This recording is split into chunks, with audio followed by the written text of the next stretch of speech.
Probably a good solid 30 plus. Okay. 515 is about where I'm done. Okay. Yeah.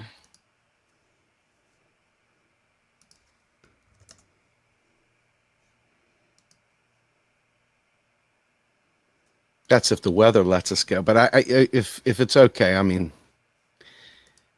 I'm just more worried about helping my wife in with the kids when the weather and everything, and that's about when she'll get in. So I just want to make sure that I don't leave her stuck in a thunderstorm trying to bring both of them in solo. Got it. All right, here we go. Hey, it's Jordan. I am joined by Steve Grumbine of Real Progressives fame.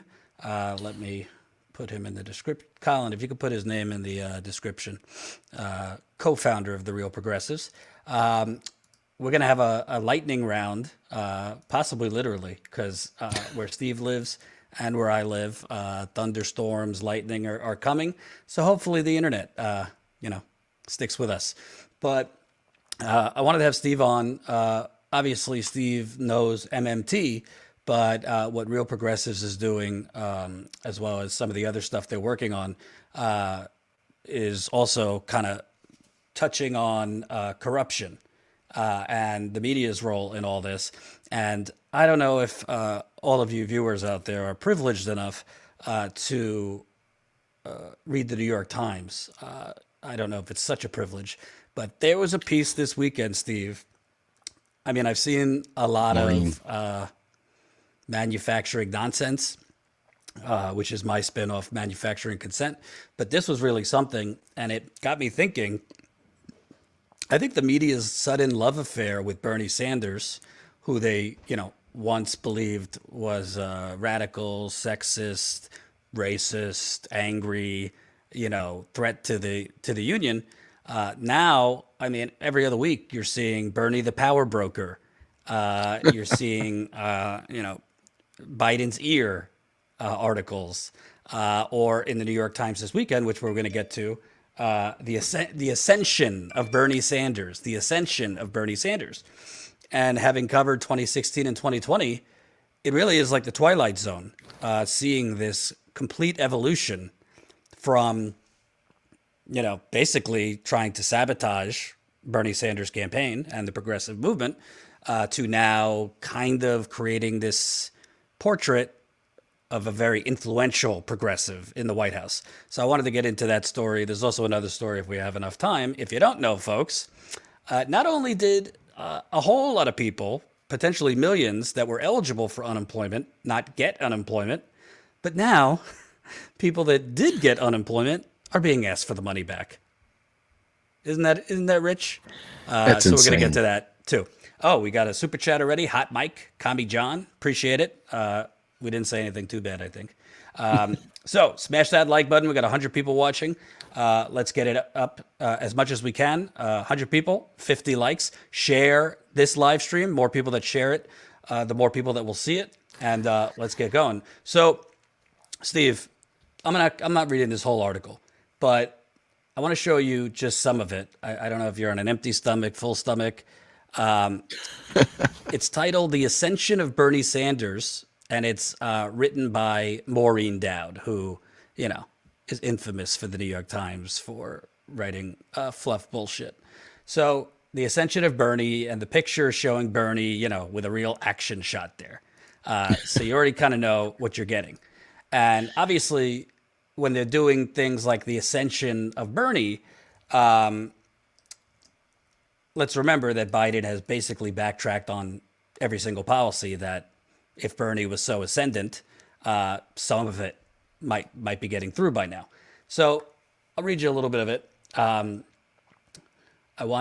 Maureen Dowd writes, I want to talk to Bernie about Balenciaga, no idea who that is, and Britney and Dua Lipa, Shy Carrie Richardson and Joe Manson's houseboat, and whether he prefers red or white horseradish on his gefilte fish, and the state of capitalism and the absurd price of a Birkin bag.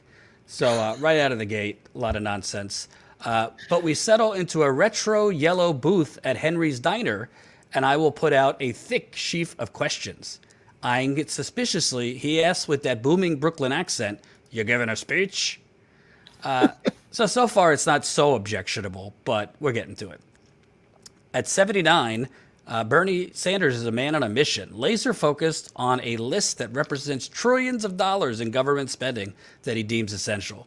When I stray into other subject, the senator jabs his fingers at his piece of paper or waves it in my face like Van Helsing warding off Dracula with a cross. Quote, Maureen, let me just tell you what we're trying to do here, he says. We're working on what I think is the most consequential piece of legislation for working families since the 1930s. Not sure which legislation he's talking about. I sure hope it's not the infrastructure bill. Sanders, long a wilderness prophet in Washington, a man who wrote a memoir bragging about being an outsider, admits that it's strange to be a key member of the establishment. As the chairman of the Senate Budget Committee, the Democratic Socialist is now pulling the levers in the control room. So I'm going to stop you there, Steve. And I think this is important because to me, as somebody who, is independent media, but definitely knows about corporate media, I kind of understand media gaslighting. What they're trying to do here, it seems to me, is portray an image, not just to Bernie, but other progressives, that drop your political arms, you'll have more influence to actually achieve, quote, big things if you work with the establishment, like Biden, like the Democratic Party. Because we always see this manufacturing within the media, Steve. Oh, Biden sweeping 1.9 trillion COVID relief bill with the infrastructure bill, adjectives like, I'm just making it up, but, adjectives like game changing, things like that. Really dressing up things that are either temporary relief, not structural relief, to be revolutionary. And now, and it's not just with this piece in the New York Times. I just did a Substack piece showing other pieces that showed Bernie the power broker, Bernie the ascendant, Bernie Biden's ear. They're trying to make it seem like, oh no, Bernie, you had it wrong all along. Progressives, you had it wrong all along. Drop your arms. You'll get more of your bold change done working within the confines. Are you reading it that way, or is it just me? So let's just be very fair. A lot changed as a result of COVID-19. No matter whether they did the bold stuff they wanted to do or not, it's almost impossible to put that genie back in the bottle, so to speak. Okay. And when you think about what we learned over COVID-19, a lot of the things that Bernie Sanders previously said, we all know are real. We knew they were real then, and we know they're real now. So it's a very convenient role for the establishment to act like suddenly like, hey man, we've always been here, man. What are you talking about? It's great, man. Come join the party. And reality is that this piece by Maureen Dowd would have been much better written in 2015, 2016 when he was running against Hillary, or even when he was running against Biden, instead of posthumously, the person formerly known as Bernie Sanders. If they would have written it when it would have mattered, this might have been a decent piece. I might have wanted to hear about what he had to say at breakfast with her, But right now, I think what they're doing is exactly that. They're gaslighting us, but they're gaslighting us in a way that's saying, hey, listen, we can't change what we learned in COVID. So let's act like we're all in this together. Let's act like we're suddenly all on board. And the reality is a lot of things have really, truly changed, from John Yarmouth and his understanding that we can spend till the cows come home. He finally realized it, said it on C-SPAN. We're going to keep banging on that one. So this is kind of like them trying to act like, hey, man, we've been here all along. Come on in, Bernie. We got you guys. Hey, drop your arms. Like you said, we're all in this together. We're all going to win together. And reality is that they're not being honest at all in any way, shape, or form. And anybody with half a brain and half a willingness to be honest realizes that sadly Bernie's being used once again as a means of getting to progressives. And I suppose it'll probably work with most of them because everybody's desperate for a little bit of hope right now. And if Bernie can provide them hope, they're going to grab it. Doesn't matter whether it's, hope and change, waffles, whatever. They're going to buy it because they want not to be miserable. They want not to be literally on the edge of a stool ready to hang themselves. So any good news is good news, so to speak. And I think that's the winning ticket for them. They recognize how desperate we are. And this is a great way of saying, hey, Bernie's joined us. Come on through the door. We got a room for you too. Right. And sad, very sad. And I want to read a little bit more because it gets worse.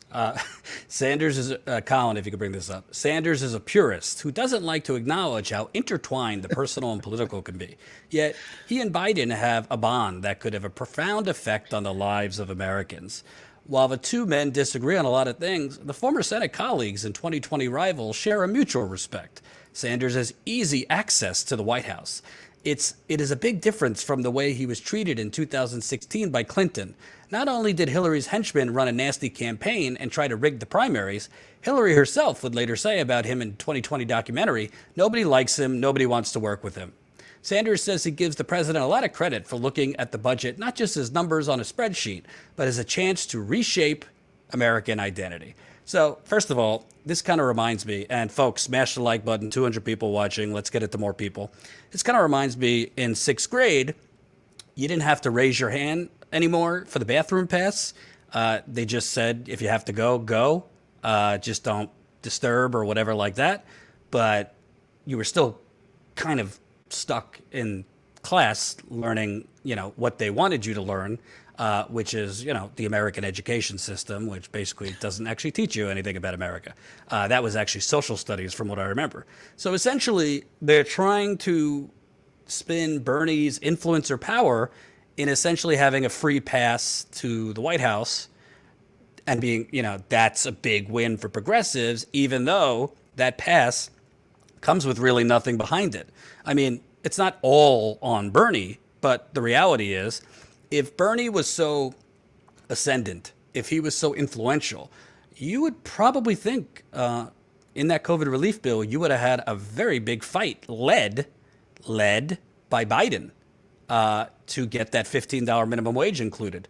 And if Bernie was so influential, that fight would have been led by Biden, leveraging Bernie to get out there in the media, get out there on the Senate floor, call out the Democratic Party holdouts against the bill, and there were 8 or 9 of them against the $15 minimum wage, led by Biden. Instead, we got, the parliamentarian and this nonsense. So it seems to me either Bernie's more naive than I thought he was. I don't go into fraud and sell out. People could say that if they want. I don't really think that's constructive. But is he this naive to think that having a free pass, not a free hall pass to the White House and getting Biden on the phone, and Biden being one of the few to invite him out to dinner when he was first in the Senate, at all has anything to do with actual structural change, whether it's healthcare, education, climate? It just seems to me maybe Bernie is being,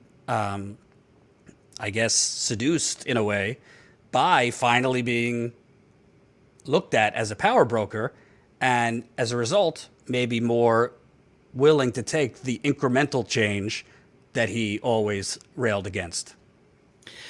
Bernie has always been dubbed the amendment king, right? So incrementalism is not something new to Bernie Sanders. He's been used to playing this game forever.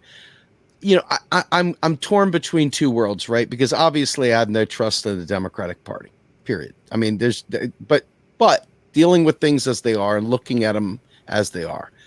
What I've always seen with Bernie Sanders is he's a guy that will morph to the situation. Even though his message will always stay the same, he will morph to the situation. So if all he can get is 3 inches in a loaf of bread, he'll take 3 inches in a loaf of bread. And so in this particular case, to all of our chagrin, we would love someone that was like the real Bernie Sanders that we all thought we had, that we all rallied behind, saw millions of people around the country rally for. We'd love that Bernie to be in the White House, that Bernie leading the charge. But that Bernie was swept away. And now this Bernie, this current Bernie, is back to being the amendment king. He's back to taking whatever he can get. And so, I'm not one to call him a sellout. I'm one to call him a politician. And as a politician, he's he's playing the, the percentages. He's trying to get what he can get, because clearly you can see this. I think anybody that keeps their eyes open can see this. Progressives literally tuck tail when they don't get their way. When Bernie didn't get in, they didn't keep fighting. A lot of them checked out. Now, we were in the middle of a pandemic for sure, but you could see lots and lots of people just splinter off. That was the end of the revolution. It was all about one man. Can't change the world without him, so I'm done. And then they check, oh, I'm done with this whole thing, and then they check out. When in reality, our numbers needed to grow with or without Bernie Sanders. So I think that Bernie is being Bernie. He's being the same Bernie he's been for the last 40 years. And I don't think that's going to change. And he'll probably retire from his perch with that same mindset. So right. I'm not interested in him so much. I'm interested in how we process that information. That's what I'm interested in. Yeah, I think, and I wrote about it in the Substack piece. To me, and it's not just this Maureen Dowd piece, it's all of them. I mean, if people have been paying attention, there's been Politico pieces, CNN pieces, Los Angeles Times, the Washington Post, all basically a variety of this, that Bernie is the new power broker and he's the Biden whisperer and he's suddenly like inside, working the levers of the establishment. Besides the fact that, as we just described, he's not really having much effect, in my view. To me, this is something more representative of essentially what's been happening in plain sight for the last decade or two, and is going to continue happening. And I give you the example of Elizabeth Warren. I give you the example, apparently now, of AOC and others, in the squad. This isn't so much to demonize them or call them Lucifer, but just to say there is a very clear trend. I mean, Elizabeth Warren, once upon a time, was a raging progressive. You remember the viral speech before she got in the Senate. Our roads allowed you to bring your markets to good. Markets to bring your products to market. She went after Biden when she was not in the Senate as a consumer warrior. She called out Biden when she was guest speaking at the Senate. AOC, I mean, we've gotten into her. Let's bring the ruckus to the Democratic Party. That's kind of evolved to let's tweet a lot. So to me, we're seeing a trend that essentially the corporate Democratic establishment is, whether they're fooling these progressives or these progressives think they're wiser and are just kind of making these mini deals and mini compromises, but have some, broad, grand strategy we don't know about. They're basically saying, look, you see, we're going to beat you down if you actually storm the gates. If you try to storm the gates, AOC, for example, protests outside Pelosi's office, leveraging outside groups. If you try that, we're gonna unleash the hounds on you in the media, donors, the whole thing. But if you do business with us, if you don't demonize us, maybe if you don't, maybe if you give some money to incumbent Democrats, as AOC has, maybe we'll give you a couple more crumbs, or maybe we'll put you on a committee, or maybe, all these media pieces, by the way, if you don't know how media works, they are pushed by the Biden administration, Schumer, Pelosi. They're trying to put out this message in the media of Bernie, as a big deal now. So to me, this is essentially, they're trying to co-opt progressives. They're trying to basically neuter any progressive, whether elected or soon to be elected, into, putting down political arms and being hoodwinked into thinking, no, if I work with them, if I pressure them, if I do political deal making, we're not going to get Medicare for all per se, but we'll get a lot more than me storming the gates. A, it's not backed up by any historical evidence that works. But B, that's exactly what most of these candidates who ran bemoaned against, that now's not the time for incremental change. We can't afford it, this and that. So I wanted to ask you, beyond Bernie, it seems to me this is a cautionary tale to a lot of progressives who might get elected or even not elected, but might be in a position where they're on the outside, but somehow get get the ear of the inside establishment, yeah, they're going to try to co-opt you, it seems to me. See, I don't want to come off as like so radicalized that I'm irrelevant in this sense, but I really believe there's like a dividing line here. And that dividing line is really a matter of we got political theater to the left, and then we got we the people to the right. And I really believe in order to change the play, the act of the play over here in the political theater, that we the people need to act as if these people are just thespians acting on a stage, and we needed to make demands and we need to act on those demands. So every time I see them do the predictable sellout or whatever it is that people are talking about, right, I say to myself, why are you acting surprised? I mean, seriously, why are you acting surprised? You're expecting people who are politicians to suddenly act like activists when they're having to pass legislation, which requires writing, which requires negotiation, whatever. But we know that legislation is not written by these people, that the legislation is written by lobbyists who are then handed to these people. So in order for us to really make any kind of change, and I saw somebody earlier say, we didn't check out, we wised up. Well, wrong. What has happened is people have gotten so cynical that instead of rallying together to fight for the things that we want and need, they've instead started coming up with insane conspiracy theories and other bizarre things, when in fact of the matter is that we've always known that politics is theater. That has never changed. Bernie Sanders gave off the authentic, and that's fine. But the reality is that politics has always been a theatrical performance. And if you look in Australia, even the courts are theatrical with the barristers who are flamboyant and so forth. So I think that it's very important to put the amount of stock in these politicians just at the right level. Not too much, just enough to know, okay, we need them to vote for something. The only way we're going to get them to vote for something is to make their lives incredibly uncomfortable. And that's up to us. So in my opinion, all this stuff is just part of the play. It's just part of the next act of the play. And in order for us to change that script, we've got to do better than just sitting there, doing a bunch of vapid and vacuous BS high school drama tweets and live streams and other nonsense. We need to rally around the things that matter, and we need to take direct action. And otherwise, you're just going to keep hearing these same bedtime stories that the Maureen Dowds of the world put out there, thinking that they'll lull enough of us to sleep that we'll in fact just accept whatever and just go on our merry way, like the Matrix. Like, I know this isn't steak, but damn it, it tastes good. And I'm better with the steak than I am with this gloomy reality. So I think that that's what you got. And I think it's going to be up to us to say, hey, this theater over here, it ain't changing unless we decide to change it. That's my take. And I also think, beyond talk of revolution, listen, the reality is even the most hardcore progressives, you have to make some compromises because you're not a dictator. Absolutely. So even if Nina Turner got in there, she's going to have to compromise on some things, and you have to accept that. Like Steve said, Bernie is the amendment king. There's a difference between kind of principled compromise and, giving away the store.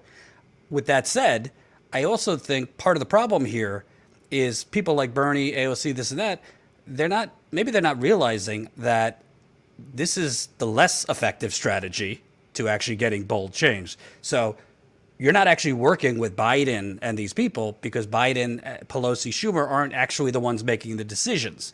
You referenced it. It's the donors making the decisions. So the actual more effective strategy would be, however you want to phrase it, maybe not storming the gates, but leveraging the outside while on the inside, Bernie doing the big press conferences or rallies right outside the White House on a $15 minimum wage, which the squad would then follow, which the progressive groups would then follow, which the digital army would then follow, which actually shames Biden and the Democrats while also getting media coverage because they can't ignore it if it's the entire movement. That would actually do it because that is an actually organized, concerted army of progressives, not sabotaging you against Trump. You're in power. You can't use Trump as an excuse.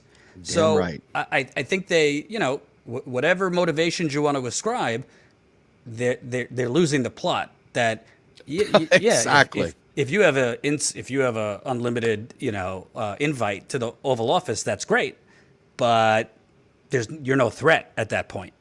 For power to actually concede anything, they have to view you as a threat. I'm not talking about violence. I'm talking about figuratively view you as you will be a threat to their reelection. You will be a threat to their post-political career and cashing in and all those things. And right now, if Bernie and Biden are singing each other lullabies and AOC is going on Morning Joe yakking it up with Joe Scarborough, the progressive movement is not a threat to the establishment. So yeah, maybe they'll work together. Maybe Biden will go a little further than he normally would, but you're not getting anything structurally changed. You're not getting any big, bold policy. And this is actually giving them cover. You're giving them cover because these glowing, Pramila Jayapal saying, oh, I give him an A+. Bernie Sanders talking to the New York Times, crediting Biden, this and that.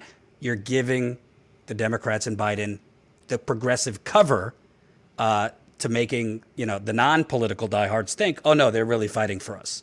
So I'll move on because I know you don't have that much time. So, and smash that like button. We got 315 people watching, 240 likes. Remember, check out Steve at Real Progressives. Tell them where they can find you. So please check us at realprogressives.org. And folks, we're doing a series called The New Untouchables. Shows every Sunday night, but you can find it on our Real Progress in Action YouTube channel. Please, please, please come follow us and subscribe. Help us get past the algorithms. The material that we're doing is very important. So, and it's right in line with a lot of what Jordan's doing with the evictions and the other pandemic. It's very important, and love for you all to follow us. Also, the co-host, or I should say, the host of Macro and Cheese. So please check that out. It's also on our website and all podcast platforms. You can find it anywhere. And I think at some point we'll be doing some work together, Untouchables Absolutely. and Status Quo. So I know a lot of people saw our work on our road trip. We exposed that mass evictions have been happening this entire pandemic. We also exposed that a whole lot of people that were supposed to get unemployment didn't get unemployment. Look at that. But now I just want to read a text, Steve. I'm not going to say who it's from, but I just want to read a text. This is from a friend in Michigan, if I can find it. This is from yesterday. If I can find the text. There we are. So, iPhone. Hey, Michigan cut off my unemployment and wants $35,000 back, everything that I received. I looked into it, and it seems to be happening to people all over Michigan, but there's no coverage of it. If it's happening here, I'm sure it's happening elsewhere. Something to keep a finger on. So as she sent me that, she was eligible for unemployment. Now they want to check her qualifications retroactively, ask for $35,000 back. This is a single mother.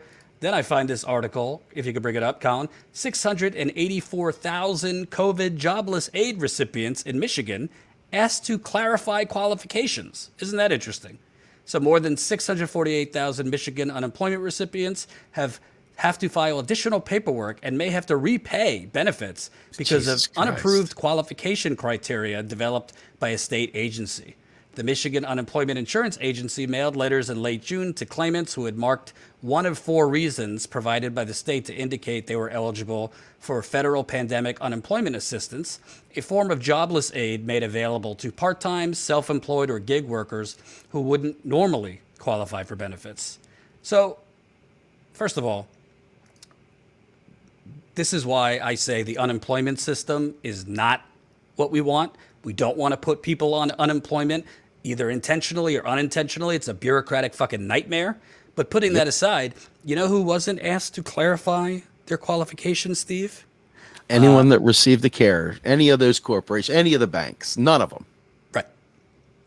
And those big corporations that swindled their way into getting PPP, small business loans that were meant for actual small businesses, but went to plutocrats went to, I did a whole thing on this, that asshole judge on Shark Tank, Mr. Wonderful, Kevin, is that his name? Mr. Wonderful, who is a millionaire 10 times over. He got a PPP loan.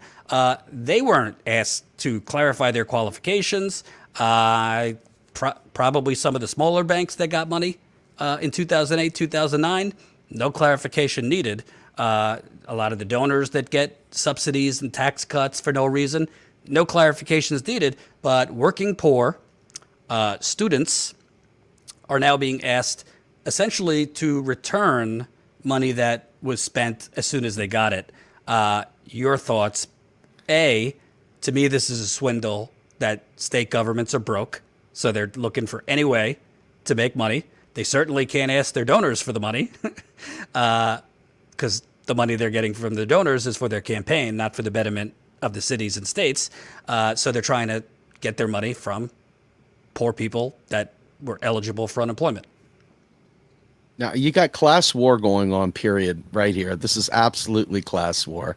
And the fact is any time they do something nice or something remotely humane for Jane and Joe Public, you always have to wonder where the string is. And that's terrible. It's a shame.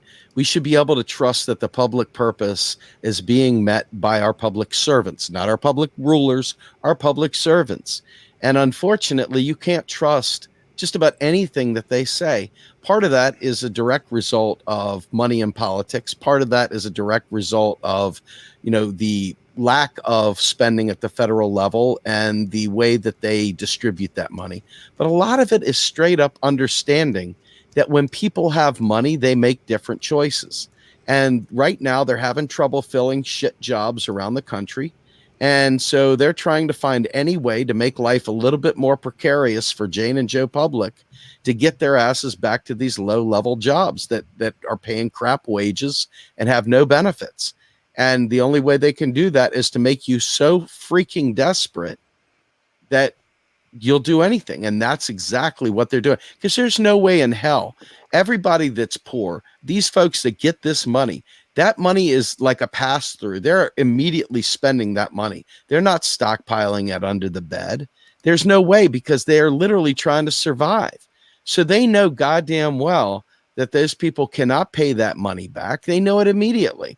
And so this is yet again another way of introducing precarity into the economy to make us once again stop thinking we have the power to fight back, but to accept the crumbs that they throw off the dinner table while they're sitting there gorging on their filet mignon and caviar. So to me, quite frankly, this is yet again another way of disciplining labor to ensure that we are willing to do whatever the hell they want us to do. And so far, cutting the unemployment benefits in a lot of the red states hasn't driven people back to the office, so to speak.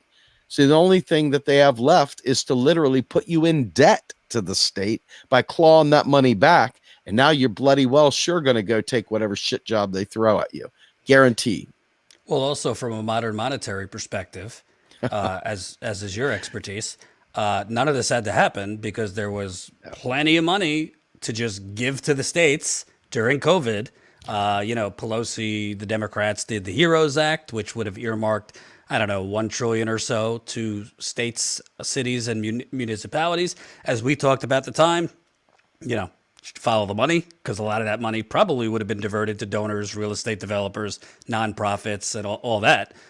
But there was plenty of money to go to states where they didn't have to try to scam working people, basically of paying back their unemployment benefits, that they certainly don't have the money to pay back unemployment benefits. There was plenty of money not to even put people on unemployment, just to pay direct UBI, as they did in many other countries. But this fallacy that you got to pay for everything, you got to offset everything, there's only a finite amount of money, continues to dominate the political discussion, and it has real life consequences, because now, really for make-believe reasons, poor people like my friend are being asked to pay tens of thousands of dollars back.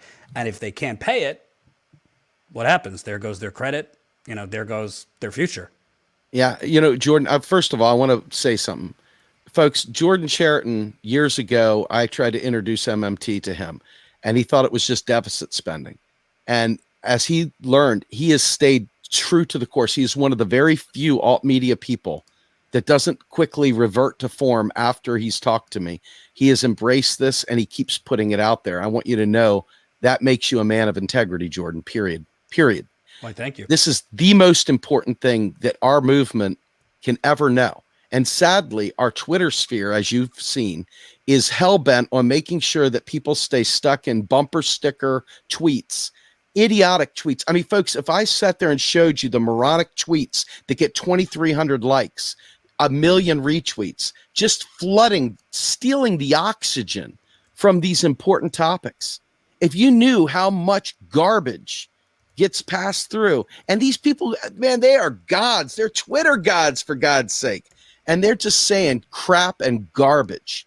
But when you realize that if we would have taken the time, we, collectively, to understand MMT and to be able to fight back and organize around this, we would be in the driver's seat right now in position to truly change the world.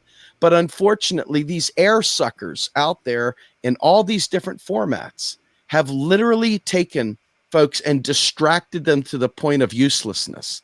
It is important that we understand this, because this factor right here, they could have literally given everyone's payroll through the pandemic, not a UBI, literally paid your paycheck the entire time. And for those that weren't there, they could have given pandemic life support to every single person in the country, and it wouldn't have even made a flinch. Literally wouldn't have made a flinch. They could have kept every state solvent. They could have made sure that the states weren't sitting there inflating asset value of properties and literally creating this race to the bottom. But they didn't. Why? Because it serves capital. It serves the elite to do it the other way. But unfortunately, the headline Twitter gods are out there tweeting bullshit. Down with capitalism. Of course, down with capitalism. But guess what? You didn't say anything. You didn't say shit, but you got 10,000 likes. Why is that? Why are we willing to claptrap for that garbage? It's time that we take the real truth, the real message, and actually become effective and useful, because they're going to keep doing this, folks. It's not going to go away until you make the decision to make it go away. Stop clapping for this garbage, vapid, like thimble deep stuff, and start digging in. It's the only way we're going to win. I'm telling you, it is literally the only way.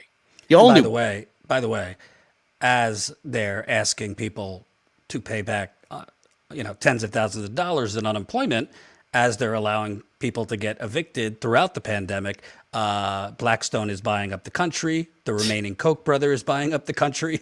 Banks are buying up the country, and then basically making it so actual working people can't buy homes anymore, because they are taking those homes that they buy and then shooting up the price through the sky. So that's what's going on here in the United Corporations of America. There will either be a mass dystopian-like boom in homelessness, or a major increase in tiny houses. We'll see. I know you got to go, Steve, real quick. Just to be topical, I am no expert on Cuba, but I am an expert on Well, no, I'm not an expert on imperialism either, but I do watch Abby Martin enough to know.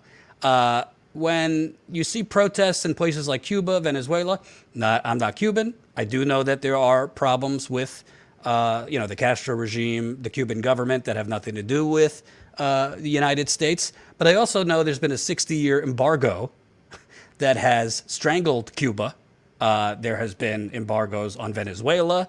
There are crippling sanctions on Iran, on Russia, that have led to starvation, that have led to lack of medicine, that have led to death.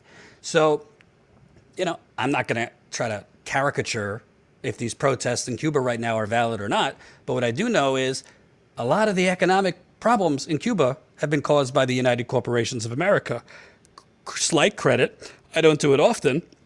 Obama was trying to normalize relations with Cuba, which I think was a good thing. So, you could say, the people in Cuba are protesting. I'm not going to speak for them. Maybe they have, a lot of them have rightful gripes with the Castro regime, but I don't really hear the media that's pushing this all day today, like they push Bernie, taking the bait during that 60 Minutes interview on Fidel Castro. I don't really hear them discussing the U.S.'s role in Cuba's economic suffering.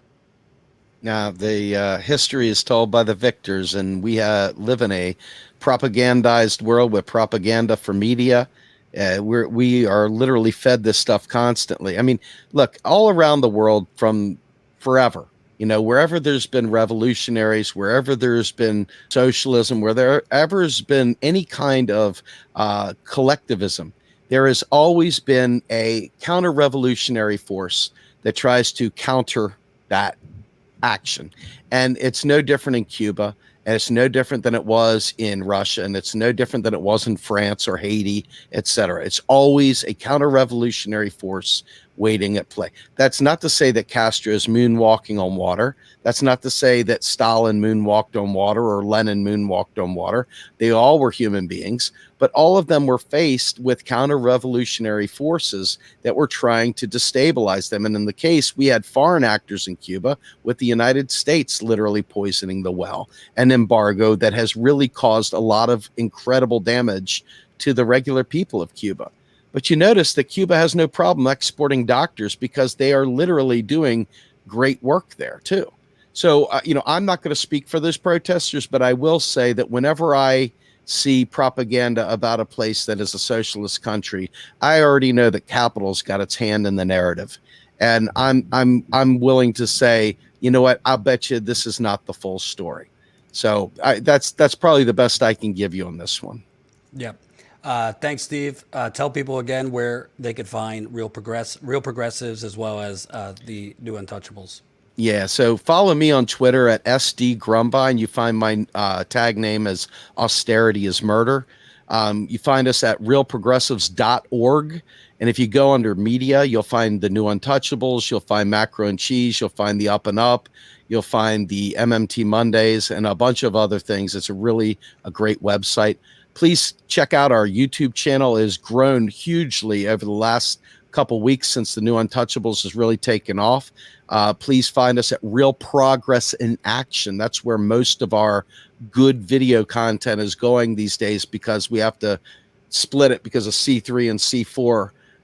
But please follow us there. Check out the podcast every Saturday morning, and Sunday night is the new Untouchables. And Jordan, I appreciate your Vine. I appreciate the camaraderie, and I definitely appreciate your fearless approach to journalism. So thank you so much. Yeah, if we keep having you on Mondays, I'm thinking of calling it, like Grumpy Mondays, Grumpy Monday, something like that. And there was a request for you to be on the next Status Quo members call, so we'll have to send you the Zoom link. Very good. People want more of the Grumpy. Thanks, Steve. Appreciate it. You got it, man. Thank you all. Have a good one, everybody. That was Steve Grumbine. For the rest of the show, I want to do kind of a mix of a Q&A because I'm not going to be on tomorrow, and maybe one more story. There is my light bulb that keeps falling right in front of the United Corporations of America flag. It's not supposed to be obstructing the flag, but, maybe it's symbolism for what's going on right now. Keep smashing that like button, 410 people. I want to answer some questions. I also want to get into, when he was president, I didn't do much on Trump because I just didn't think I had much to add to the 25,000 other idiots talking about Trump. And since he's not been president, I really haven't done much. But I wanted to address this because I got to tell you, I wasn't there. Our cameraman, John, was. But, Trump's comments now on January 6th, to me, is trying to rev up his troops for a sequel. I don't know if folks saw this. Trump on January 6th. Let me send it to you, Colin. Trump on January 6th. These were great people, he said. The former president described the participants as loving and patriotic and said Democrats could be blamed for any violence. Yeah. President Trump on Sunday widely praised those who attended the January 6th rally that preceded the insurrection, repeatedly using the word love to describe the tone of the event, echoing his rhetoric about the 2017 white supremacist rally in Charlottesville, Virginia. These were peaceful people. These were great people. Speaking on Fox News, he also said the rally participants were patriots, that some of them were unjustly arrested and jailed, and that a woman who was shot and killed by law enforcement during the insurrection was a great hero. So I want to dig into this a little bit. I mean, I don't want to dig into Trump. I mean, obviously, we know why he's doing this. He's trying to stay relevant. He's trying to keep his cult intact. By the way, if you're new to Status Quo, that footage of the police officer's face being rammed into the door, that was John Farina, our freelance cameraman, who was down there, who nearly had cracked ribs from Trump supporters ramming him into the door. That's why, I don't like to comment on places I haven't been. I wasn't there. I was working on something else. But, I see some of these takes online that, we need to stop exaggerating what January 6th was. And, it's even from Glenn Greenwald, who I happen to like, but I tweeted, I don't think it's your place or anybody's place to be minimizing what journalists went through there, what, even Congress people say they were threatened with. I mean, you don't know unless you were there what it was. There are certain journalists who said, oh, no, it wasn't violent, that's BS, who were, the Capitol is very big, who were not inside the corridor like John, our cameraman, was, basically being stampeded on by Trump supporters who were trying to steal police shields and get into the Capitol to hang Pence. So I'm no fan of Pence, but I'm also not for hanging anybody.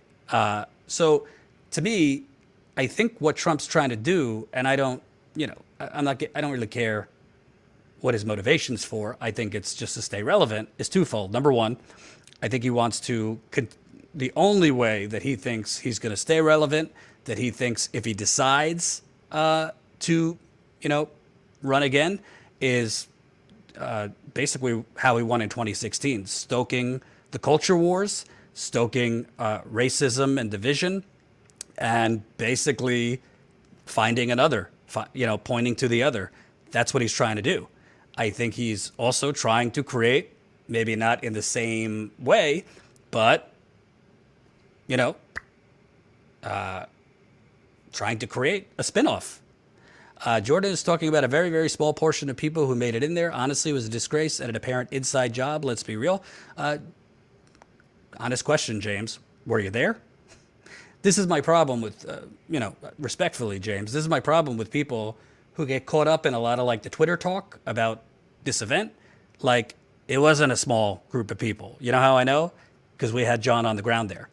You could see the video of people storming through the Capitol, being violent, this and that. So, yeah, there is an open question whether police were in on it, whether the politicians were in on it, in coordinating it, whether they were allowed in. All of that is true. But to say this was not violent, to say this is, you shouldn't be telling other people whether their trauma is valid or not, whether you like those people or not. Like AOC, for example, said it was traumatic. It doesn't matter if you like AOC or not, or think she's a fraud politically. Don't try to explain to people whether their trauma is relevant or not. But my point in bringing this up is I think Trump is trying to create a spinoff. I really do. And number two, the media is trying to keep this in the news. That has been very, very apparent for a very, very long time. The media is desperately trying to keep what happened in January 6th in the news. They're desperately trying to keep Trump in the news because their ratings have tanked since Trump has been out of the White House, because their ratings increase during the Trump presidency was all along a complete sugar high. Cable news was dying before Donald Trump rode down that escalator. But his campaign and his presidency gave cable news the boogeyman that stoked fear, anger, and all sorts of terrible feelings in the upper middle class white yuppie and suburbanite that watches CNN, MSNBC, reads the New York Times, Washington Post, et cetera, et cetera. So with Trump gone, those people don't watch as much. Those people go back to brunch, as they say, or go do whatever hobbies they were doing. But if you could keep January 6th in the news, if you could keep a looming threat of spin-off events, worse happening, then you're going to keep those people glued. And that's what it's about, folks. I used to work at MSNBC. I used to work at Fox News. They're not in the news business. They're in the conflict and sensationalism and infotainment business. So you have to separate two things. Number one, it's very clear Trump is trying to, stoke his cult. He's trying to reinvent history. Again, I don't agree with, progressives who are trying to minimize what happened. That doesn't mean it should be covered 24/7. It shouldn't. I've been clear on that. But it was a violent event. I mean, I don't really care what people who say it wasn't a violent event, it was exaggerated, this and that. If you weren't there, don't talk about it. Also, if you were there, but you were on one side of the Capitol that was, a less busy or less violent, yet you keep saying it's not violent when video after video after video shows extreme violence, I don't really know, what your observational skills are in that term. But I think the most important thing here is not really the Trump aspect. Trump will do what Trump does. He'll run if he wants to, if he's alive, or if he's not in jail. And we don't, we can't predict the future as far as whether there will be another January 6th. I sure hope not. But to me, the biggest aspect here is the Democratic Party and the media, very similar to what happened after 2016. They don't really want to focus on what's really happening, the mass evictions that are happening already and about to even get worse at the end of the month with the eviction moratorium ending. They don't want to focus on the fact that a lot of people didn't get unemployment. They don't want to focus on the fact that a lot of these jobs coming back in this economic comeback are non-living wage jobs. They rather not focus on the Gulf of Mexico being on fire, on Canada being 120 degrees a week ago, on the west coast of the USA burning. Like, the temperatures have been unreal. Not so easy on the East Coast either. They don't per se want to focus on police cover-ups, Breonna Taylor's cover-up, Ronald Greene down in Louisiana, that's a clear cover-up. Andrew Brown in North Carolina, that's a cover-up. They don't want to focus on actual news because A, they don't think it will rate. And B, they don't care about those things. What they do want to focus on is Trump, January 6th, and any other speculation they could drum up to keep Trump's name in the news, which is bad.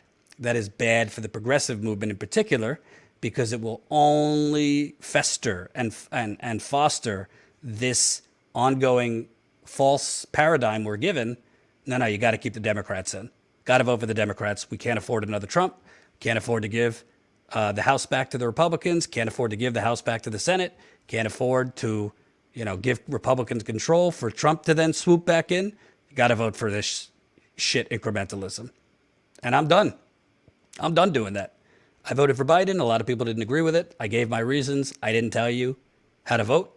I didn't tell you to vote for Biden. I didn't change my coverage. Some people I see in tweets when I criticize Biden, you voted for this, Jordan. Yeah, I knew what I was voting for.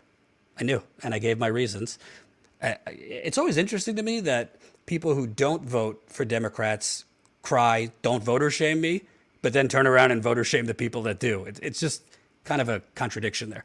But I'm not doing it again. I'm not voting for Biden again. I'm not voting for the Democratic Party again. I'm not. I don't really care who the Republican is. This cycle has to break. I did it for specific reasons, and that was to get rid of Donald Trump. I knew what I was getting in Biden. I'd still rather have Biden and Harris than Trump, Rudy, and QAnon. But we have to break this cycle. And that starts with not allowing ourselves and pushing back against the corporate media narrative and the Democratic Party's narrative that the only thing that matters is January 6th, is the threat of Trump, is the threat of Trumpism. No, that's not the only thing that matters. And frankly, he's not the president anymore. So why do we have to even be talking about? Because the media is covering Trump's statements on January 6th a lot. I mean, it's pretty much been the last few days since he's made those crazy statements calling, oh, these are great people who went in there and tried to storm the Capitol and, hang my vice president. So I, for one, don't want to talk about Trump. I rarely do. But I'm telling you, expect more of this. Expect more of this. And I really hope we can't expect much these days from AOC, the squad, Bernie. I just wrote a Substack piece titled Bernie Blinded. Let me show you if I could find it. Colin, if you could show this to the audience. I basically just wrote a piece titled Bernie Blinded, basically about a lot of the things Steve and I were talking about, that the Democratic establishment and their allies in the corporate media, they are very, very obviously and very, very deliberately trying to hoodwink progressives into thinking, oh no, if you stop storming the gates, if you stop organizing against us, if you stop trying to run candidates against our corporate incumbents, if you work with us, you'll have unlimited access to, the White House and Schumer and Pelosi. We'll work together. We're stronger together. You'll get more of the bold policies you want through. And all of that is nonsense. All of that is nonsense. And I think Bernie's been hoodwinked by it. I think AOC is being hoodwinked by it. I think the entire squad is being hoodwinked by it. You could have different adjectives for them if you want. Sellouts, fraud, whatever. But the reality is, working with these people is not going to bring us to the promised land. Working against these people inside Congress, leveraging the outside groups, the outside candidates, the progressives currently starving for leadership all over Twitter, YouTube, Facebook. You can literally create an organized pressure campaign, an organized shaming campaign relatively quickly, because the infrastructure is there. Bernie showed that, and the frustration and anger is there. But we can't let them basically hoodwink people into thinking, no. Don't focus over here at the economic abyss. Don't focus over here at the new Gilded Age. Don't focus over here at the mass evictions. Don't focus over here at house prices soaring to the point where you'll be living in your parents' basement for the rest of your life, even if you're married, by the way. January 6th. Trump. Marjorie Taylor Greene. No. So before I go, comments, questions, concerns. Let me see. Super chats are very welcome. Sorry if I missed any of the super chats. Clay Bowl. I mean, at this point, if you don't want to hang somebody in Washington, D.C., you kind of slow in the head. I don't agree with that. We don't endorse hanging here. The CIA and the oligarchy run the world anyway. I agree with that. Biden became president because he thought he deserved it by being vice president for Obama. That is true. Some comedian joked about how when you get voted into office, they sit you down and show you the unedited Zapruder film. Sometimes it seems like that isn't a joke. I do remember hearing that. That's funny. Just call me toast. Status quo. Why was Biden's executive order signed on Friday? Usually that means they don't want people to notice, but if it's a nothing burger, why hide it? Why not hype it up? You have to tell me which executive order you're talking about, because he signed a few, so I don't know. Nadia, status quo. The gray zone tracked down the demonstrations in Cuba to U.S. destabilization organization efforts. Okay, I'll have to check that out. I haven't seen what they've reported on it, but thank you for telling me. AREM, not hoodwinked. I hope you're not. Let's see. MMT Mondays is a great idea. I do like that. I might have to talk to Steve about coming on more regularly. I enforce voting out terrible politicians like Ted Cruz for one of them. Voting out, yes. We do not endorse hanging here. Let's not get that crazy. And if you're that angry, go talk to someone, please. The one he signed on Friday to encourage competition. Oh, yes, the antitrust legislation. To me, and I saw some progressives that I respect getting very excited about this. I'm not an expert on the legislation, so I won't pretend to be one, but I do agree with your sentiment. If this had real teeth and this was something they really, really, really wanted to highlight and they were going to push really hard, it would not be, buried on a late on a summer Friday. B, they'd be pushing their allies in the corporate media to report a lot on it. They're not. The media is barely reported on his executive action. So to me, I think what his proposal is on antitrust ultimately will get his executive action, ultimately in its implementation, will have far less teeth than a lot of progressives currently think it will have. If it does have teeth and it does put a dent in Amazon and these other companies' illegal behavior, in my view, I'll be the first one to credit Biden. But I do think it's something doesn't smell right if you're pushing that kind of executive action late on a summer Friday and you do nothing because, the White House and Biden dictate media coverage. They're the ones pushing media to cover and not cover certain things. You would think it would get a lot more coverage in media. That's for sure. Libby, lucky I've gotten involved with the water protectors and the Poor People's Campaign. These and Status Quo is the only place I find for the people's efforts. Thank you, Libby. I'm glad you're getting involved with those. I actually interviewed a member of the Poor People's Campaign recently in West Virginia, and it really is striking to me. The caricature that you really get in the media about poor people is they're just, lazy, stupid, whatever.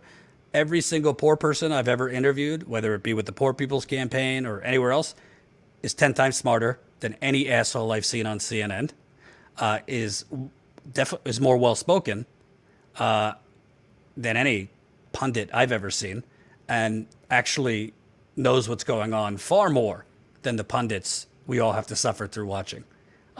So I'm glad you're doing stuff with Poor People's Campaign. Robert Copeland, Jordan, thanks for the video on the Cleveland DSA chapter going out canvassing for the tenants, as I did it for the Sacramento tenants in Union Saturday and yesterday. Yeah, so yesterday we aired a report from Cleveland, where we were part of our road trip a couple weeks ago, and we went out on a Saturday knocking on doors. Well, we weren't knocking on doors. We were following Democratic Socialists of America. They were knocking on doors of people facing eviction because of the eviction moratorium. So we interviewed tenants facing eviction. We interviewed the volunteers with Democratic Socialists of America. It was a rainy day. So I think it was really kind of that scrappy in-the-field journalism that the only way we do it is because of you. The only reason we're able to afford doing this, the 4 states we just went through for 2 weeks. I'm actually working right now to organize something for another trip. Wednesday, I'm going to Staten Island again to cover the union busting and other, let's say, illegal activities Amazon is doing to its workers in Staten Island. That will be on Wednesday. That live stream will be exclusive to Rockfin on Wednesday. So those of you that missed it, last week we debuted our weekly Rockfin exclusive. So Wednesdays, 4:30 Eastern Time, 1:30 Pacific, will be exclusively on Rockfin on Wednesdays. We do cut up smaller clips from the live stream for YouTube the next day. But if you want to watch it live, you got to join Rockfin Premium, $9.99 a month. You get access to our premium content as well as other hosts on Rockfin. I know for a lot of people that's not possible, on top of their other obligations. Maybe you're a Status Quo member already. Totally understand if you can't. If you can, it really, really is a big, big game changer for Status Quo if we grow on Rockfin. The exclusive deal we have with them nets us guaranteed amount per month. But if we get to 100 paid subscribers on Rockfin, that guaranteed amount goes up further. Right now, I think we're at like 15 or 16 paid Rockfin premium. So obviously we got a ways to go. That would be 85 more. But this is really, really helpful guaranteed income, because with YouTube, particularly since they're suppressing the hell out of us, it fluctuates. It fluctuates on YouTube. So some months could be better. some months is anemic, whereas this would be guaranteed. The other aspect is I like what Rockfin is doing. Jen and I are talking about doing some stuff there that we would definitely be censored for here, including kind of historical lookbacks at things like JFK's assassination, other things, and actually tell the truth about it. Where here, you'll either be demonetized or kicked off. So if you can, definitely check us out at rockfin.com/status quo. So we'll be live there on Wednesday, covering the ongoing union busting at Amazon, as well as, I'm learning, Amazon is trying to take the phones away. They're trying to take their workers' phones away so the workers cannot have their phones on the job. Now, why would you be doing that? Is there journalists who have been posting photos and screenshots of union busting signs in the Amazon warehouse, of video of ambulances coming to Amazon because of people fainting from the heat in the warehouse? Amazon don't want those videos and photos being taken.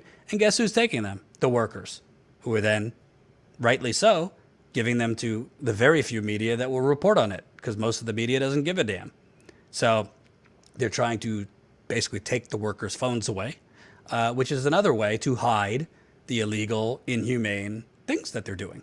So we will be reporting on that. There are also Amazon workers working in this New York warehouse who are literally sleeping in their cars after their shift because they don't make enough money to afford apartments in New York City or New York. How's that? So we'll be covering a lot of things. That'll be Wednesday on Rockfin, 4:30 p.m. Eastern. Again, if you can't sign up for Rockfin, totally get it.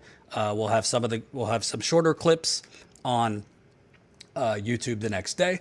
We're working on some other things. Oh, I should tell you. The Flint story that we've been teasing for a while. It's a go.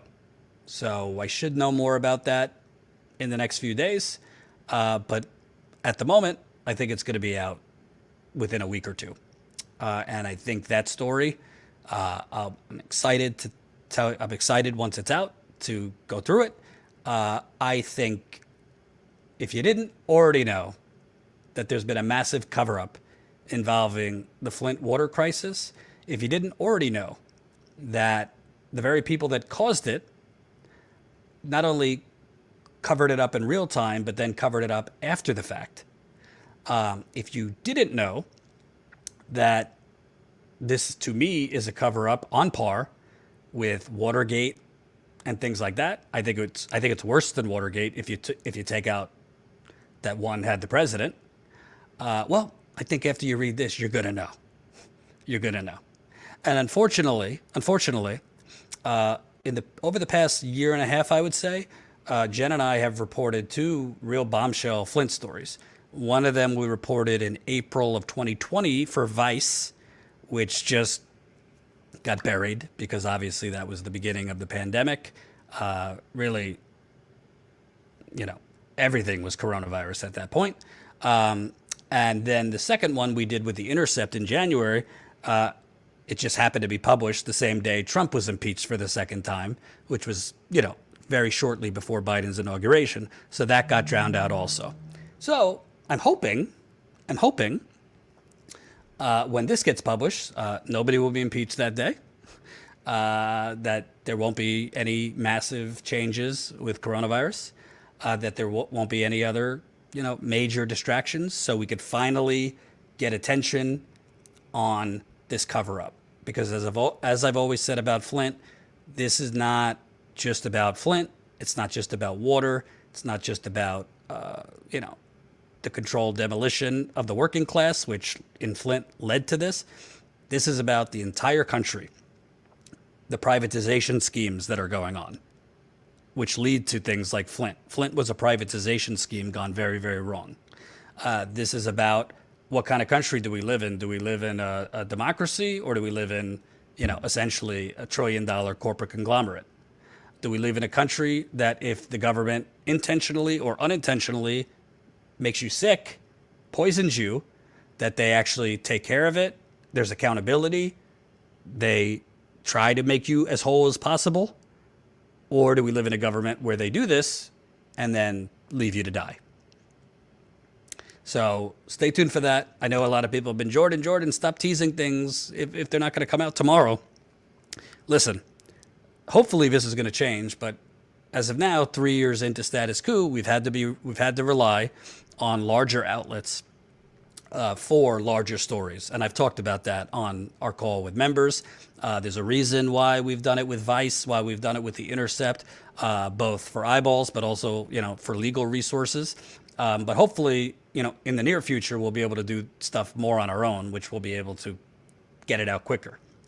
Not having to go through the hoops that you have to go through with larger outlets. So we're also working on that so that there's a mechanism and a structure in place for us to do it ourselves for these much bigger stories. So that's all I got, folks. I probably won't be live tomorrow because I got to go to Long Island for my dad's birthday.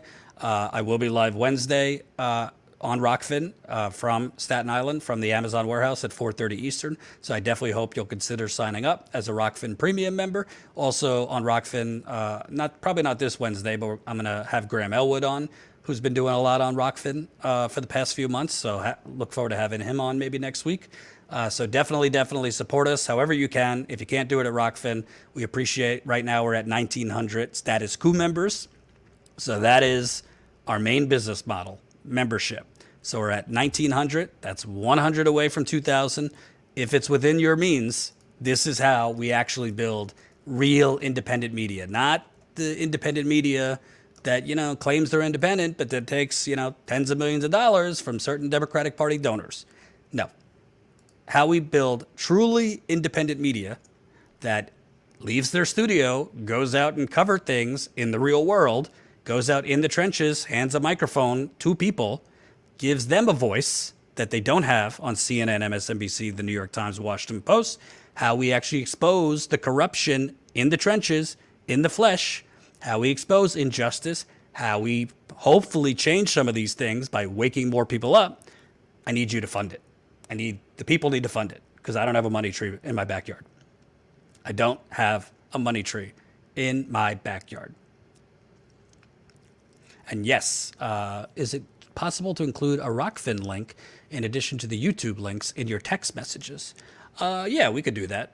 I don't know. Our text messages might work, that the longer they are, the more expensive they are. And I'll have to ask Jen, but I'll see if we could do that. Thanks, Chris. So thank you for watching. I don't know if Jen's going to be live tomorrow in my place, but if not, we'll be back at it Wednesday from the Staten Island warehouse. I'll talk to you then. Peace out.